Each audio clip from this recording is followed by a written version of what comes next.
도저히 나올 수 연결이 될 것 같지 않지만 7,000년 역사의 그 영향력은 뭐 만물 전체로 확대되기 때문에 그 연결고리가 나타납니다. 왜 이렇게 기록됐는지에 대한 15번째 질문입니다. 이번에는 갈라디아서인데요.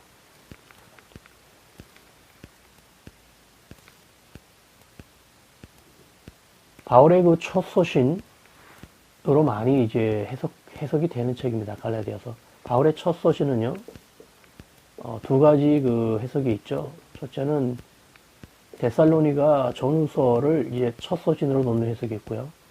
두 번째는 갈라디아서를 처음으로 놓는 해석이 있습니다. 저는 두 번째입니다. 갈라디아서를 첫 서신으로 해석을 합니다. 그런데 이 갈라디아서에서는 그 아브라함의 이야기가 중요한 그 내용으로 나옵니다. 물론 이 믿음의 선조 아브라함의 이야기는 서신서에 꽤 많이 나옵니다. 제일 많이 나오는, 양으로 제일 많은 것은 이제 로마서 4장인데요. 로마서 4장은 이 한 장 전체를 다 아브라함의 믿음으로 이제 기록을 합니다. 근데 그 다음으로 많은 양이 이제 갈라디아서예요. 갈라디아서도 4장인데, 근데 이 내용은 좀 틀립니다. 로마서 4장하고 갈라디아서 4장은 좀 내용이 틀려요. 바울이 갈라디아서를 쓴 그 이유는 그 율법 문제 때문에 그렇습니다. 이미 그 초대교회 시작 때 그 구원이라는 것이 예수 그리스도 그 이름을 믿는 것에서 시작된다라고 이미 체계가 잡히면서 나갔는데, 그래서 이제 초대교회가 퍼져나가는데요. 따라서 이 내용은 이제 유대교, 기존의 그 구약 성경만 인정하는 유대교 입장에서는 수용하기가 힘들었습니다. 그럼에도 불구하고 초대교회는 독자적으로 길을 나서는데, 그렇게 안정되어 있는 중에 다시 이 율법 문제가 대두됩니다. 이 믿는 자들 안에서 또 유대교에서 이제 기독교로 들어온 그 유대인 중에서 다시 그래도 우리는 믿음으로 예수 그리스도를 믿음으로 구원을 얻지만 그래도 율법을 지켜야 한다는 논쟁이 문제가 생기자 이제 그 문제 때문에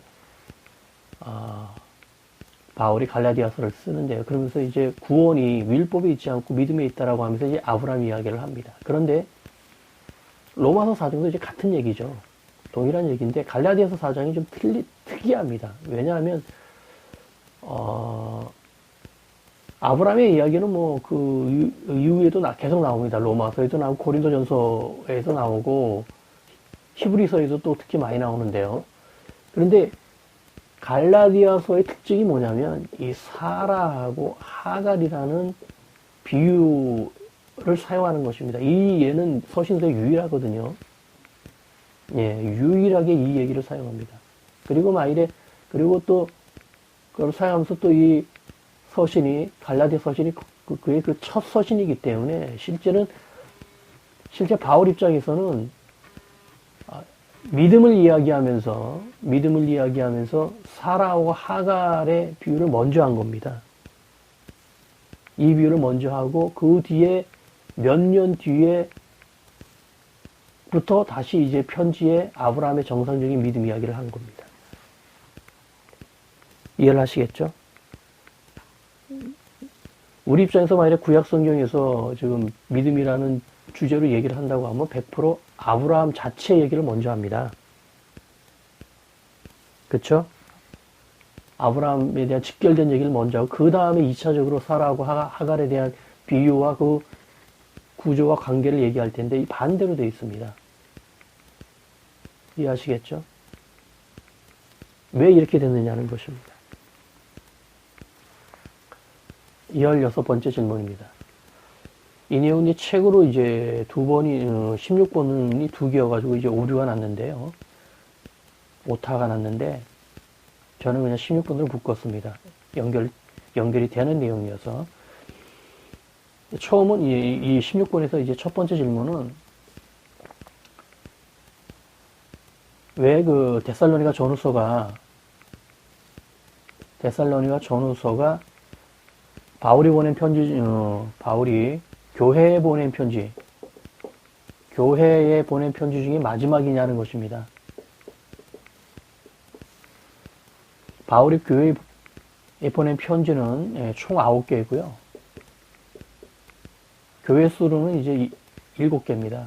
근데 앞서 말씀드렸듯이 데살로니가 전후서는 교회에 보낸 편지 중에 물론 이제 그의 13편의 편지 중에서도 거의 첫 번째, 두 번째지만 교회로 한정해도 역시 그의 첫 번째 편지입니다. 그런데 이 첫 번째 편지가 정경의 편집에서는 마지막에 위치해 있다는 것입니다.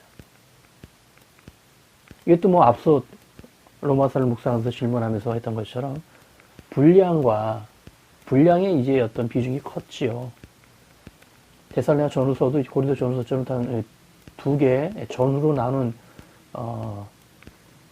교회에 보낸 편지 9개 중에서 전후로 나눈 그 2개 중에 하나여서 2개로 분리되면 이제 더 그 의미가 분산되기 때문에 더 밀리죠. 순서로는 더 밀리는데 그래서 그렇다고 이제 설명할 수도 있는데 역시 7천년하고 만나면 그 의미가 선명하게 드러납니다.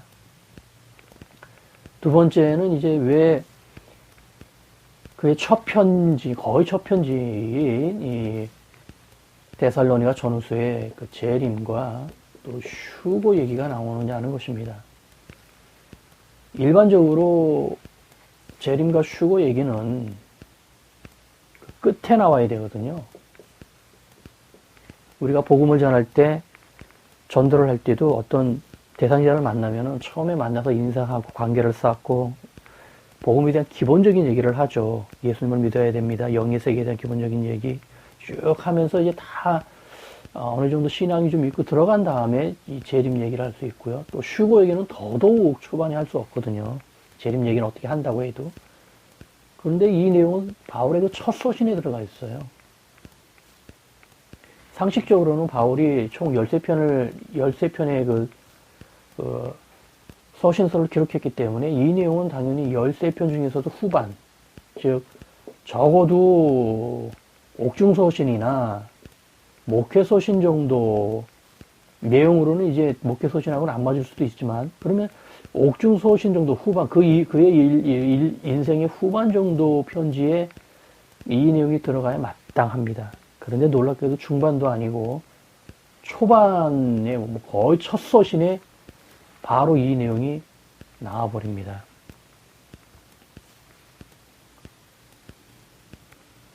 이해하기 힘들죠? 상식적이지 않죠? 그러나 이 내용 역시 바울이 이렇게 편지를 자기 스스로 기록하지 않았다는 증거가 7,000년 역사에서 나옵니다.